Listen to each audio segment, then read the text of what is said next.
What's going on, everybody? Welcome to the channel. If you're into custom builds, tech, mechanical stuff, fabrication, or any of that kind of stuff, you've come to the right place. We race off-road. We play with custom and vintage trikes. Right now, we are going over a set of hand-built triple plates for an 84 Kawasaki T3. I'm the only one that does this stuff. Nobody else has started making these yet. A buddy of mine 8 years ago said, "Hey, I've got this. Can you do this, seeing how you build plates anyways?" I said, "Sure, why not?" We started producing big wheel triple clamps for the different trikes and also custom builds. So far, we've done big reds. We've done Tecate 3s. We can also do the first gen 250Rs. Along with all the skinny wheel trikes, using majority OEM parts, aside from the forks, rotor, brakes, and a couple other components that you may need. These are 6061 billet aluminum plates. They come from a 1x6-inch bar of aluminum. We cut them out, we machine them down, we use a manual mill and a manual lathe.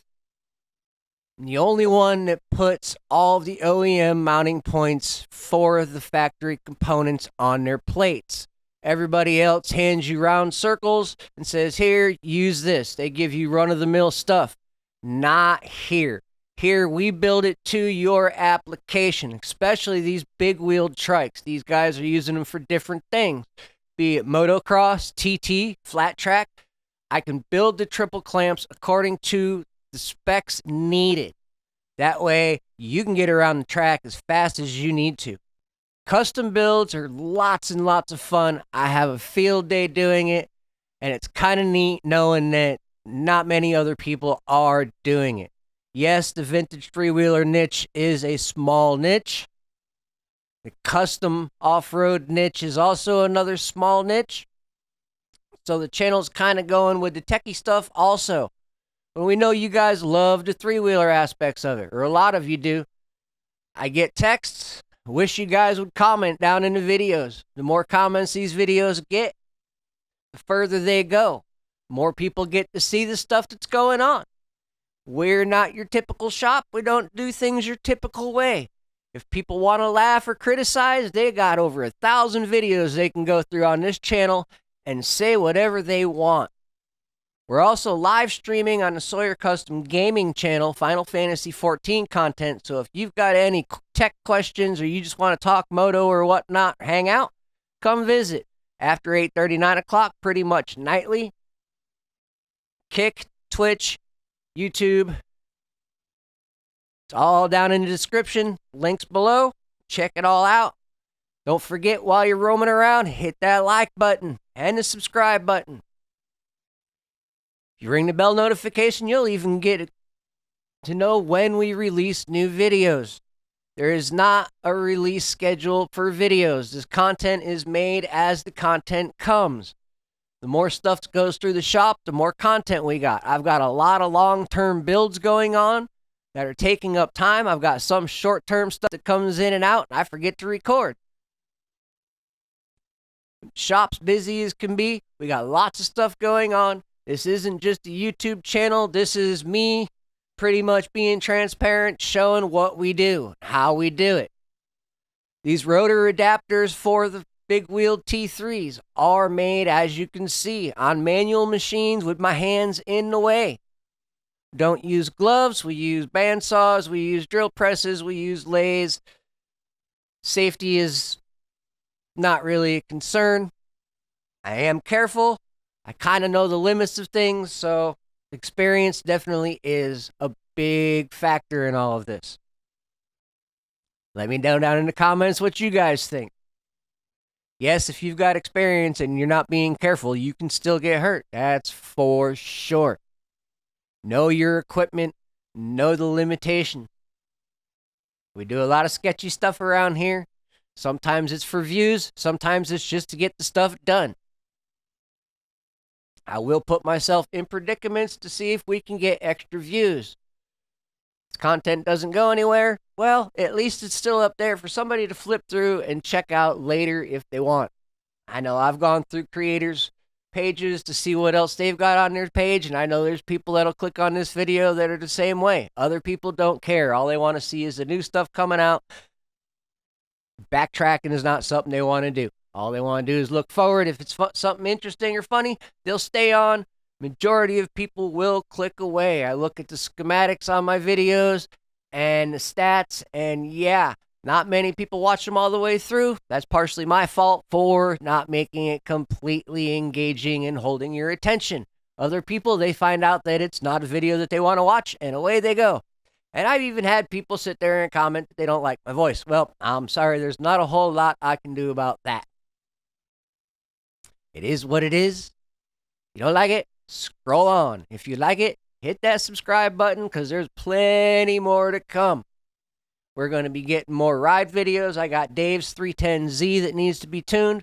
My 250R is still awake, so we're going to have to beat on her some more and get some extra content for you guys. Still haven't hit that freestyle ramp in the back.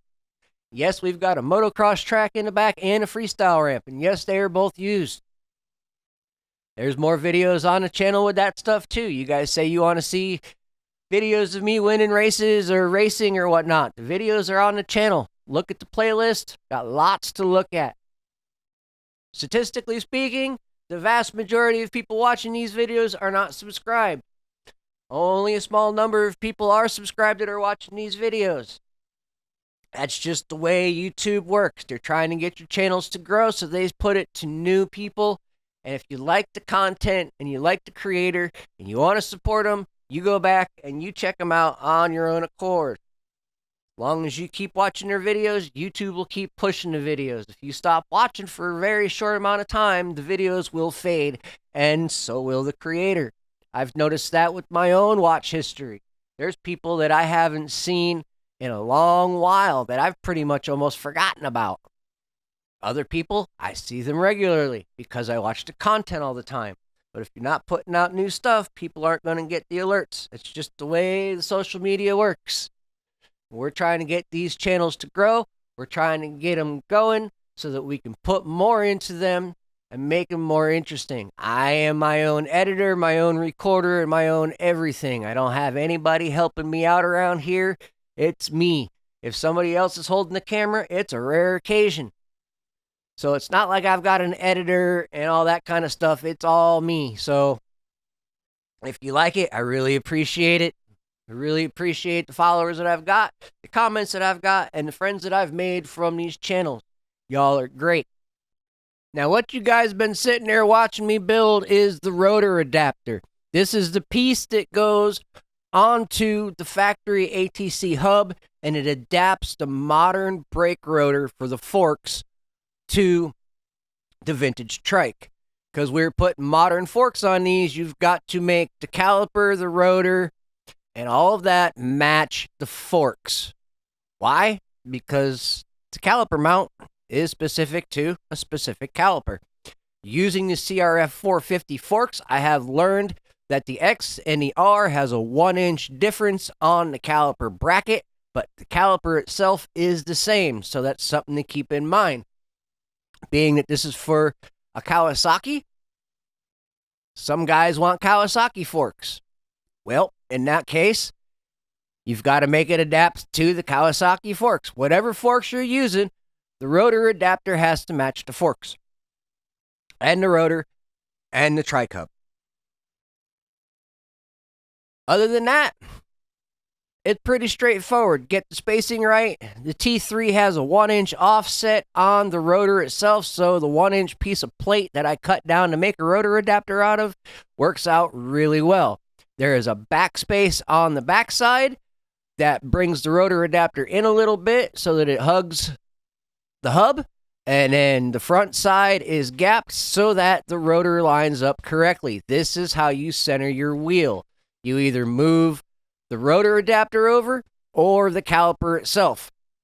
Not that hard. Most of the time, they come pretty close and you don't have to mess with anything. And there you have it. One rotor adapter, all done.